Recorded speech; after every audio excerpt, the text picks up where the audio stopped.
இன்னைக்கு பிரதமர் நரேந்திர மோடியை மாண்புமிகு தமிழ்நாடு முதலமைச்சர் திரு விஜய் அவர்கள் சந்திச்சிருக்கிறாரு. 2 பேரும் 10 நிமிஷம் தான் பேசினாங்க அப்படிங்கிற ஒரு விஷயம் ட்ரெண்ட் ஆகிறதுக்குள்ள இப்ப இன்னொரு விஷயம் ட்ரெண்ட் ஆயிட்டு இருக்கு. அதாவது மோடிக்கும் விஜய்க்கும் இருக்கக்கூடிய மிகப்பெரிய ஒற்றுமை என்ன தெரியுமா? பிரஸ் சந்திக்காததுதான். பொதுவாக முதலமைச்சர்கள் போய் பிரதமரை சந்திச்சுட்டு வெளியில வரும்பொழுது அங்க நிக்கக்கூடிய பிரஸ்காரங்க கிட்ட ஒரு இன்டர்வியூ கொடுப்பாங்க.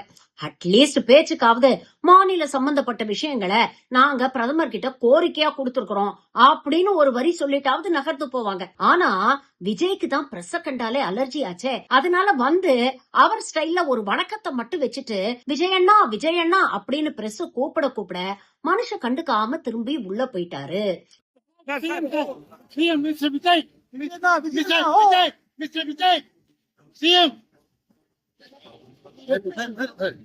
நீங்க சும்மா இருங்க. நீங்க பின்னாடி பட்டியல் அடிக்கிறப்ப அடிப்பீங்க. நாங்க வாய்ப்பு உட்காந்து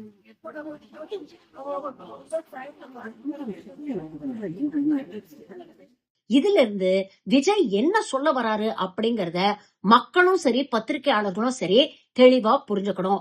ஜனநாயகத்தின் 4வது தூண் அப்படின்னு சொல்லக்கூடிய பத்திரிகையாளர்லாம் நான் மதிக்கிறது இல்லப்பா, உங்களுக்கெல்லாம் நான் எதுக்கு பேட்டி கொடுக்கணும் அப்படிங்கிற விஷயத்த சொல்லாம சொல்லிட்டு போறாரு. இது மூலமா மக்களுக்கு என்ன சொல்றாருன்னா, ஓட்டு போட்டு என்ன தேர்ந்தெடுத்து முதலமைச்சர் ஆக்கிட்டீங்கல்ல, அதோட உங்க வேலை முடிஞ்சு போச்சு.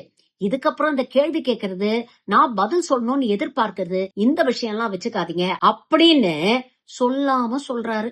இத பத்தி நீங்க என்ன நினைக்கிறீங்க? உங்க கருத்துக்களை பதிவு பண்ணுங்க.